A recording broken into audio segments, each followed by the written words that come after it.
grief, growth, and the space between. Why healing isn't linear. What if grief isn't something we get over, quote unquote, but what if it's something we learn to carry with wisdom? What if healing isn't linear and nothing is wrong with you or I for still feeling it? What if two things can be true at the exact same time? You can be growing and still grieving. Let's get into it. Hey y'all, I'm Madison Simone Chase, also known as Miss Chase, and I was raised by an incredible single mom who is my biggest fan and my best friend forever, for real. I'm also a celebrity certified personal trainer, fitness and wellness expert, and sports and entertainment media host. I was born in Fort Worth, Texas, raised in Dallas, and built in Los Angeles.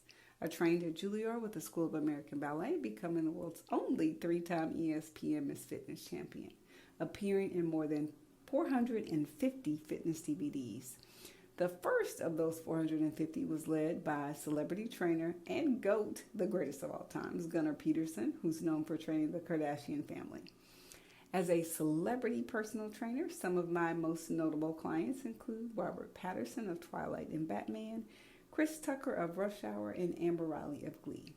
And as a sports and entertainment media host, some of my favorite red carpet moments include chatting with Richard Branson, Dwayne "The Rock" Johnson, Emma Stone, Viola Davis, Tyler Perry, Tiana Taylor, Justin Baldoni, Issa Rae, and a couple more. That's just a few of them. I share my accomplishments to honor the millions of sacrifices my mom planted so that I could blossom and flourish into the woman I'm still becoming. So, if you're listening and or watching, pull up a digital chair, grab yourself a cup of hot or cold herbal tea, and welcome to my cozy home of Cut to the Chase at 8, a 15-minute micro-learning moment for macro living. And I am so overjoyed that you are here, because this is where we explore and lean into life with our lived experiences, yours and mine, where we invite lots of grace in this space because we are living in some interesting times. We chat all about spirit, mind, and body health, which is ultimately our wealth in micro doses for macro living. So make sure you join me twice daily for just 15 minutes, that's it, at 8 a.m. and 8 p.m. Central Standard Time, because this is your 15-minute chance for your daily pause for a cause, for clarity, for wellness, for grace, and for intentional decision making. And giving yourself grace, because how we start our day and how we end it matters. Each episode, my offer to you is 3 keys and 1 question to sit with, encouraging you to give yourself grace in this space with something practical, something grounded, and something you could carry with you. So, wherever you're listening from, turn it up and tune in. And if anything you hear today pricks your heart or lights a spark, I'd love for you to subscribe, share this with someone you care about, and please leave a 5-star rating. So let's take a breath together. Inhale for 3, 2, 1. Exhale 5, 4, 3, 2, 1. So let's lean into today's episode of Cut to the Chase at 8. Let's cut the noise, let's get clear, and let's get ready, set, go, and grow, and let's be great. We are settled in wherever you're listening from right now. If you're driving, walking, resting, or simply pausing, I invite you to allow this moment to be a soft place to land, because today's conversation is about something we don't talk about enough: grief. Not just grief from losing a loved one, but grief from life. And here's today's grounding question. What if grief isn't something we quote unquote get over, but something we learn to carry, but carry it with wisdom? Which brings me to key number 1. Grief shows up in many forms. It's not just about losing a family member, a loved one that has transitioned. It's also about endings. It's also about transitions. And it's about disappointments. It's about versions of ourselves that we had to release. And today I want to name grief through PPT. People, places, and things. PPT. People. Family, friends, co-workers, associates, frenemies, people we were friendly with and no longer friendly with. And learning how to properly categorize people is super important. Places. Places that you frequent. Schools, churches, workplaces, organizations, sororities, fraternities, your gym, and any place, and even not just places like places that you go to like in real life, but also digital places as well. Things and items that are connected to people or seasons or identities we've had to let go of. Sometimes healing requires a proper funeral and a eulogy. And that may look like releasing things that belong to that person, that reminds you of that person, donating, selling, discarding, throwing it out, trashing it, or simply acknowledging that something no longer belongs in your life. And growth almost always requires loss.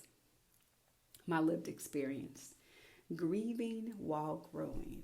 There have been seasons where I was moving forward externally, but grieving internally, still showing up, still producing, still appearing like I was strong and had it going on, while quietly I was carrying the weight of loss. And the pressure wasn't coming from outside. Sometimes it comes from outside, and sometimes it doesn't. It was a pressure to be okay. And it was a pressure that people were like, oh, are you still talking about that? Yes, I'm still going through it. I'm still growing through it. But two things can be true at the same time. You can be healing and still hurting, which brings me to key number 2. Healing is not linear, and that's not failure. Some days feel light. Some days feel heavy. And that doesn't mean you're going backwards. It means you're integrating. And healing doesn't move in straight lines. It spirals, it moves in circles, it moves in zigzags. And you can revisit things with more awareness and not more weakness. There are frameworks that describe grief in stages, and we'll get into that later. Sometimes there are 5 stages, sometimes 7, sometimes 9. But the most important thing to know is this: healing is non-linear. And there is nothing wrong with you because you don't heal the way other people expect you to heal or grieve. Which brings me to key number 3. Grace is the bridge between pain and peace. We don't heal by rushing. We heal by allowing. And grace looks like slowing down, naming emotions, not forcing closure, and letting the process have a breath of its own.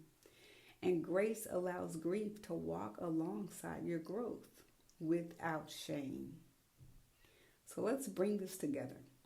Grief does not mean you're broken. It means you care. It means you have a heart. It means you have empathy. It means you are a person. And honoring what was doesn't mean you're staying stuck there. But your boundaries matter.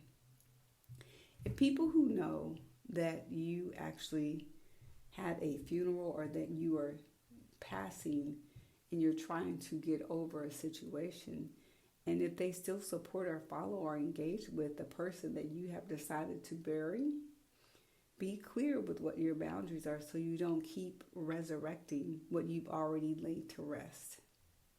So the question to reflect on: what am I grieving right now that I've been trying to rush past instead of honoring that moment and that time that you need to let go of? What are you grieving right now?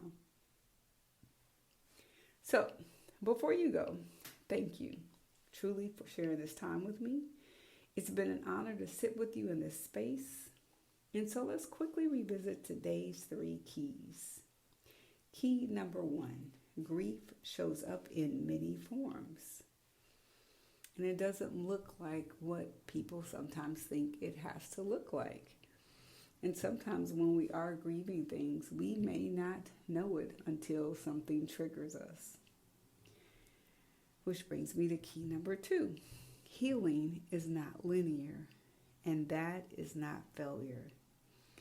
And sometimes people don't know how to allow you to heal because they haven't healed themselves. So if I haven't healed, when you're going through your healing process, they may not know how to react. And especially if you've ever gone through a season where you're grieving something, sometimes other people don't know how to allow you to grieve. So when they're grieving, it's hard for you, or it's hard for them to know how to comfort you. So sometimes you have to give people the words on how to help you get through that phase.